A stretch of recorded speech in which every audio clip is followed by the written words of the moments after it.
What's going on, everyone? It's Bales, and welcome back to another episode of AFL Fantasy Head2Head, where we put two players up against one another to see who comes out on top. This is episode 13 of the series. If you haven't checked out the other 12 episodes, make sure you do that, and also make sure you leave a like and subscribe to the channel. I know you're watching right now. You're right there. Make sure you leave a like on the video. That'd be very much appreciated. And also subscribe to the channel. And then, follow us wherever you get your podcasts on AFL Fantasy Fanatics. And there was a 5-star rating and review. Joining me is none other than my other AFL Fantasy Fanatic. It is Tim. Mate, how you doing? I'm good, Bales. How are you, mate? Yeah, good, mate. It's good to be sort of back doing this. Not the full pod, but it's a little bit of a glimpse anyway, just with a little short head-to-head video here where we're going to be talking about two up-and-coming players from last year that sort of went bang in Tom Green and Errol Gulden. You'll be taking Tom Green. I'll be taking Errol Gulden. And we're going to see who we're going to be picking out of the two. We'll have a discussion as well about the buys at the end. We're just going to chat about the actual players individually. So, Tim, how about you start us off with Tom Green? Why should people be selecting Tom Green, their AFL fantasy side for 2024? Oh, well, I think, if it wasn't for, what we're going to talk about last, I think, pretty much one of the first midfielders that many of us would be picking for the 2024 season, top 10 draft pick, and particularly if we also look at last year. If we look at the Giants year last year as well, obviously Kingsley coming into that role.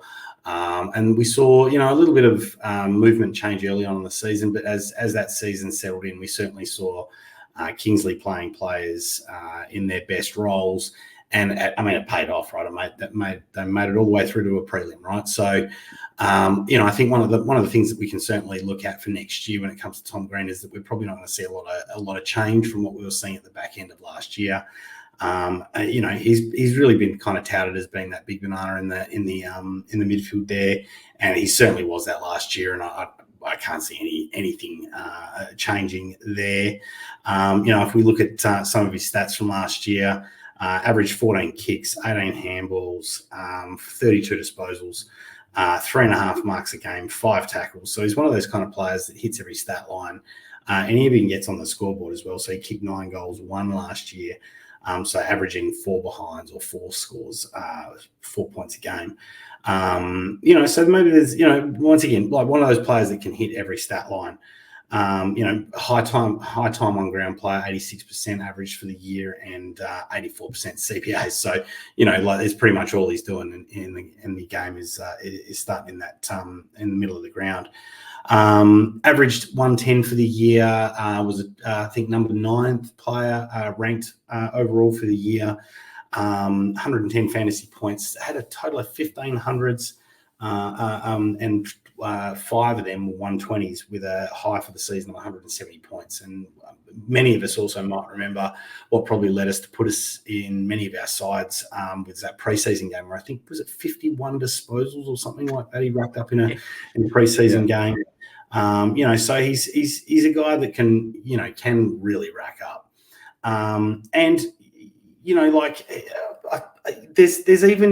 There's even a little bit of argument that there's probably a little bit of upside there in his scoring as well. Yeah. But, before we kind of go through and kind of maybe analyze, I guess, what did happen last year, I think the first thing when you're looking at a player like him is, firstly, you're looking at role. Like, has he got the right role? Is anything going to be changing there? Is there any kind of movement, players coming in the side, players coming out? And really, there's nothing happening like that at GWS. So for me, it's a big tick when it comes to his role. And then if we look at, one of the issues that we did have last year was he did miss a couple of games. So, we got to look at why he missed those games. Firstly, in round 5 he got rubbed out after playing against Hawthorn for, they were coming out with those dangerous tackles. Every week it seemed like one player was getting rubbed out for a dangerous tackle, and he was one of those players that got rubbed out. So he missed a week there. Some players, some of us coaches last year held, some traded. I don't think it kind of killed you too much at that part of the game. But certainly later in the year, round 18, he missed, and 19 and 20 through a hamstring injury. But, once again, okay, soft tissue, does that mean he's got a kind of injury history or something that we need to be worried about? Once again, looking back, there's not really a huge amount of soft tissue injury there. Even if we go back to the year before, he only missed 1 game, and he missed that because he was dropped. It wasn't because he was injured. So, once again, I don't really see any injury history out there or anything to worry about. So, once again, we now want to kind of break down his scoring. Probably the thing that killed him was just his variance. So, he's not one of these like maybe like a Dependleberry that we kind of may have remembered in years gone by that would, kind of hit that ton pretty much every game. He, obviously hit the heights of the 170, but there were games where he had, he had a 69, which is a lower score for the year, which it's going to hurt when one of your players puts out, especially, who could be an M1 or an M2, spits out a 69. That was against Hawthorn. Once again, first kind of thing that came up to me when I was looking at the stats is, okay, well, maybe he was tagged, right, by Finn McGuinness, but no, Josh Kelly was tagged in that game to 6 disposals. So he didn't get tagged there. But look, Hawthorn can sometimes be a bit of a tough team to score against, particularly I think that was early on in the year, though. It might not have been the back end. But I know they were getting tough towards the back end of the year. North was another team that he didn't score that well against, 73. Shields. Yeah. Collingwood, an 81. West Coast, a 90. Collingwood are tough to score against. West Coast, he scored a 90. I don't remember the particular game. It was one of the games I didn't go to last year. It was a game where West Coast actually won the game. Right. That was that game that followed the Giants, that really hot game against the Crows. Then they flew all the way over to WA to play West Coast. So that I think had a bit to do with it. I think all the Giants it was because West Coast were the better side on the day. All right. So look, in a loss, a 90 is probably not too bad. I mean, So look, I think I really do think there's an opportunity for him to probably push some of those lower scores out of his game. I mean, he's still a developing player, only debuted in 2020, so he's only had a few years in the season. So we're still going to see 23 years of age, mate. So he's got plenty of room. I mean, we normally see those midfielders kind of hit their peak around about 27, so plenty of room for development. I would think that, there's probably a bit of room for him, obviously, with the Giants improving as a side as well, for him to probably drop or lift his floor, and maybe that show a little bit of upside there as well. So, I kind of did a bit of comparison against some of those other midfielders. I mean, there really wasn't too much variance between the kind of the second to the like fifth or sixth midfielder, which included Tom Green. But, the only one that kind of stood out there was Bont, who was 117. But the other thing we've got to keep in mind about the Western Bulldogs is we know that last year, as many years, they're a high stoppage team, which, obviously gives those midfielders a little bit more of a chance to rack up points as well. So, maybe that was something that was kind of another thing that contributed to Bont just being that little bit higher than that other tier. So, look, a little bit of value. The other thing that we want to probably look at is his run as well. When he starts the year, comes up against North at home.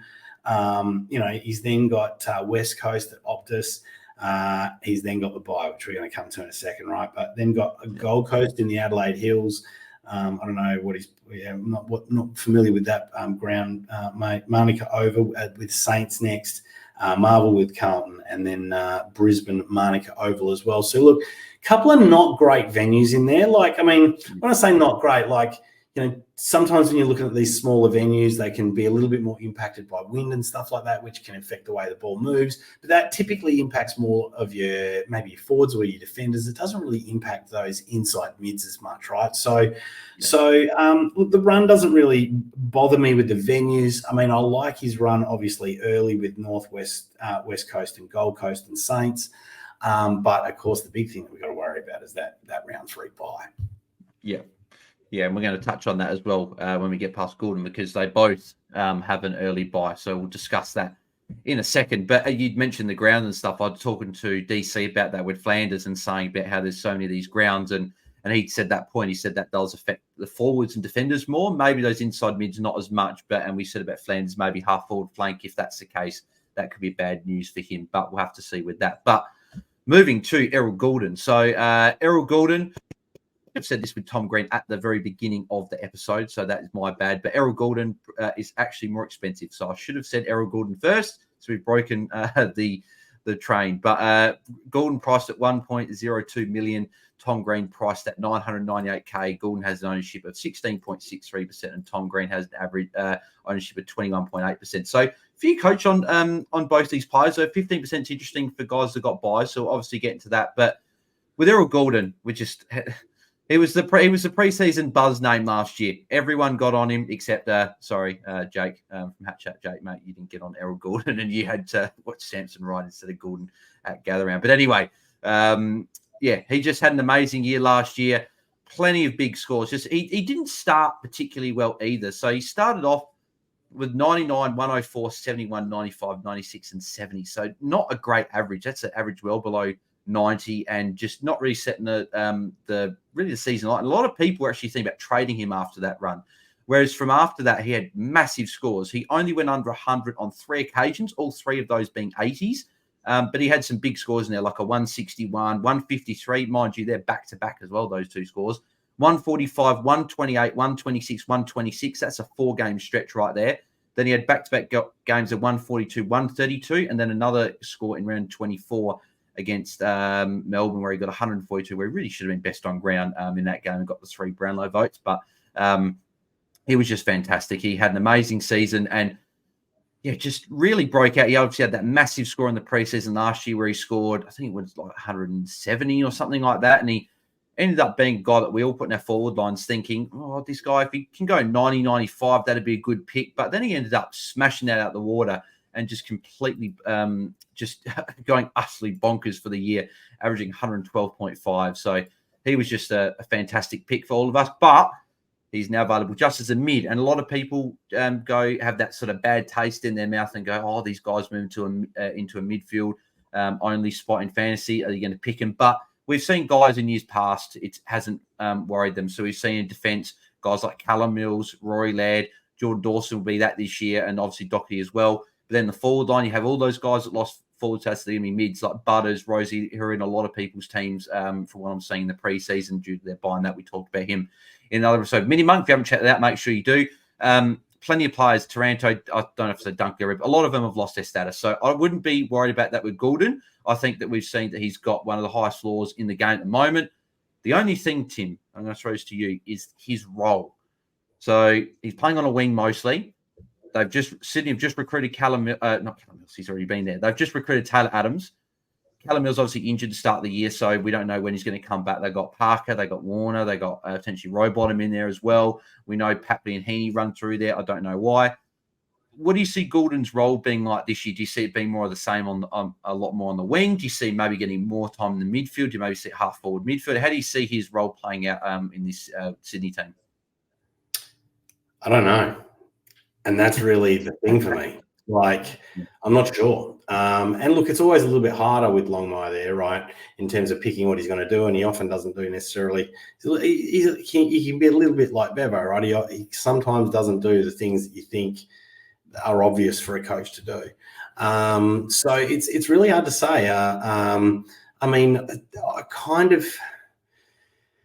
Not really sure. I mean, I'm kind of hopeful that Adams gets the midfield time. That you think that he wouldn't be leaving a side that maybe has got a shot at a back-to-back premiership to go to the Swans if he wasn't kind of guaranteed that midfield time. Like what's happening with Luke Parker then? I mean, I kind of see maybe Parker kind of moving out of the midfield a little bit more. Maybe he starts playing a little bit more forward, but I mean, we've got things like Papley, we've got Heaney, which, like you say, I mean, they tend to sometimes run them through the midfield, but I think, they've proven, I kind of feel that they've proven to be better forwards. I mean, maybe the odd run through here and there, but not any significant time. I mean, once again, it's hard to even know whether if Gulden goes into that midfield role, whether he even performs the same. I mean, maybe he performs worse. Yeah. Not exactly a similar example. And this is another thing. We don't have kind of previous history or previous examples that we can really look at and, have an idea about what's going on here. But, we've seen, people like Doc, right, playing defence score better than what they do if they, they're playing in the midfield. So, and look, he might just stay out on that wing doing what he's doing. But that wing role, once again, is not normally a role that we like for scoring. So there are a lot of unknowns. And, that for me, it's kind of, I'm glad that I did get Tom Green, because for me, I prefer Tom Green. I mean, I find it he's a little bit easier. Maybe it's sometimes smarter to write an argument for a player that you don't back as much. But But like that's a big part for me. Yeah, and I've just got the CBA numbers here actually for Sydney. So there's not really any players here that there's so many players that run through here. So you got like Luke Parker at 75%. He's the most. The next best is actually James Rowbottom at 55%, Chad Warner 53%. Callum Mills is down at 37%. Then you had Gulden at 36%. Then you had Papley 35%, Sheldrick 30%. And then Isaac Heaney down at 12%. Then you had like a couple of other guys had like 1 or 2 CBAs throughout the year. But a lot of guys that running through there. And then you add Taylor Adams into that mix. So you'd assume he would take up Mills' CBAs at 37%, but then more. So if that goes up to 60, 70, 75%, where's the drop off coming from? Is it Parker, as you mentioned? Is Parker going down? Is Rowbottom going to go down? Because Parker, he'd be close to 30. I'm actually I'll pop it up actually. So I mean, the other thing to think about when you list off all those players, 31. Yeah. When you list off, I mean, you would think you would start. I mean, particularly with the stocks that they've got there and the youth that they've got there, you'd think that Parker would start to step back. How old is Taylor Adams? So Taylor Adams would be, he'd be near the same, I reckon. He'd be 30. So he's 30. Yeah. So, but I mean, the thing that stands out for me when you go through that list is, Taylor Adams is one of the few players that really can't play anywhere else. Yeah, and Sydney recruited him to play midfield. They didn't recruit him to be a forward. Otherwise, you wouldn't have left Collingwood. Why would you have left Collingwood? Why would you recruit him as a forward when you've got those stocks there as well? Right? Exactly right. So I think they recruited him so they allow Papley and Heaney to stay forward. So maybe that opens up and maybe Gulden gets that. You'd probably want at least 50% CBAs at least to be a good pick. So you could see that 14% bump, but you're going in paying over $1 million for a guy that you're not really sure what his CBA role is going to be. So that's what makes it really tricky. And that's where we will get onto the whole buy thing, and then we'll choose who we'll pick out of the two. But they probably will actually lead into it actually in who we pick, because Tom Green's got the round 3 buy, Errol Gulden's got the round 5 buy. So they've got different buys it's going to impact that. Are you just, before we select anyone, are you just staying away from guys that are fully priced premiums like these two are, that have got an early buy, just because if you can get someone that's around the same price or even cheaper that's going to play the extra game? Is that how you're playing it? Are you just avoiding these guys because they're so expensive? I'm not avoiding them. I'm not avoiding them purely for the sake that they've got to buy. Just because they've got an early round buy doesn't mean that I'm kind of just putting a line through them. Dacos is someone that I've kind of ummed and ahed about a little bit, but his early round buy is later than someone like a Tom Green, as an example. But it makes it really hard. They would have to. I mean, Dacos is a consideration because he could run away with it a little bit, like he did last year, and he's also potentially that clear D1, right? So, that's why he's under consideration rather than pretty much any other premium. So, basically when it comes to all the other premiums, I am not really considering a premium with an early round buy. And a couple of reasons for that. I mean, just mathematically speaking, if you look across 6 rounds and, your premium's missing one of them, someone only has to average 90 who's playing all of those games, and they're going just as well, right? So I think I can pick midfielders, primos that can average 90 across the first six weeks. So have an opportunity to get ahead. I do think when it comes to mid prices and rookies, it is different. But then I also think it's different when it comes to the kind of round 2 and round 3 buy, as it's different to around 5 and around 6. Like for a mid price or around 5 and around 6 buy is almost perfect. Once again, for a rookie, I mean, round 5 and 6 doesn't really matter again. It's almost perfect. But maybe, mid prices with that first, 2 or 3, I'm kind of considering maybe like a Zach Williams, but that's because he's so underpriced. And he's still effectively, going to get 2 price rises in that one round. So, and we get to look at them as well in round 0. Yeah. So mathematically, I don't kind of think you can. Then the other thing I think you got to consider as well is strategically, right? So strategically, I have a plan in those first couple of weeks about what, it's normally the first 2 or maybe 3 weeks are fix-up trades. And I am, that's where I'm kind of, okay, that I got this pick wrong, and I missed that pick, and I'm, sidewaying a mid-pricer, or I'm downing a primo in one line to up a primo in another line, or I'm jumping on the Rocky that I missed.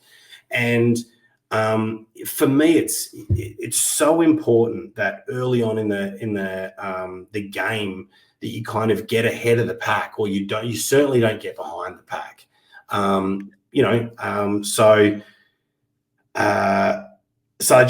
I think you just have to be. You don't want to be wasting trades on trading a player that you knew you were going to have to trade because they had an early round bye, when you could be using that trade for a fix-up trade. So, I think that's the other side of it. Yeah, and I agree as well. And I'm staying away mostly from those prems out. I've thought about Whitfield. He's probably the one that I've got there at the moment that could play. But besides him, I'm pretty much staying away from most of them. Flanders might be another one as well, but most of them I am especially in the midfield, because midfield's obviously where we get the most points from. So that and the ruck lineup, because of how good some of those rucks are. So, but it has come to time to decide who we're going to be picking out of Errol Gulden and Tom Green. So, Tim, who are you picking between Errol Gulden and Tom Green in the head-to-head battle? Well, neither of them, but I would be picking Tom Green ahead of Errol Gulden. Yeah. I'm siding with you as well if you're removing that bye, because I wouldn't start either. So, which means I'm just looking at it purely on what I think. And I think that role for Tom Green is a lot more solidified, which is why I'd be siding with him. But we know how good Errol is, and he could easily average 130 over the first 5 weeks and make us look silly for not starting him even with a bye. But I just think he's expensive, and so is Tom Green. So, but yeah, that'll do it for another episode of the Head2Head video. Let us know in the comments section below if you guys are starting Errol Gulden or Tom Green. I'd be interested to see if any of you guys are actually starting him, and if you're in the sort of the 15 or 20% that's starting either of them, because there's a lot. And tell us why you're starting with them, regardless of the bye. And then any other general questions or thoughts, leave them in the comments section below. Make sure you do leave a like on this video. I haven't set a limit yet. If we get 50 likes on this video, that'd be fantastic. So make sure you give it a like and subscribe to the channel as we head towards 2,000 subscribers, hopefully by the end of the season. And Tim, mate, my fellow AFL Fantasy Fanatic, thank you very much for jumping on this head-to-head episode. Mate, where can the people find you on the socials, and also where can people get involved in our podcast, AFL Fantasy Fanatics? Well, you can follow me anywhere on any social, pretty much at Tim Guest AU. And then, look, you want to basically go wherever you get good podcasts, because that's where you'll find us. And just search AFL Fantasy Fanatics. Obviously, make sure you subscribe, and we would love it if you also give us a 5-star review. That really helps us out. So much appreciated if you could do that, guys. Yep. Yeah, no, 100%. Get around it. Yeah, and I literally was going to say that as well. So yeah, 5-star rating review, please. That'd be fantastic. But in the next episode, we have another member of the Pod. We're sort of getting right through the Pod members. Another one jumping on to chat. A couple of midfielders didn't have a great year last year. A few injuries plagued them, but they have been good scorers in the past. So can they get back to averaging around that 95 to 100 mark and be good picks, a little bit underpriced, that don't have an early round buy? So make sure you tune to that next episode. If you haven't caught up on the other episodes, make sure you do. But until the next one, we'll catch you guys in the next episode. So we're out. Cheers. See you guys.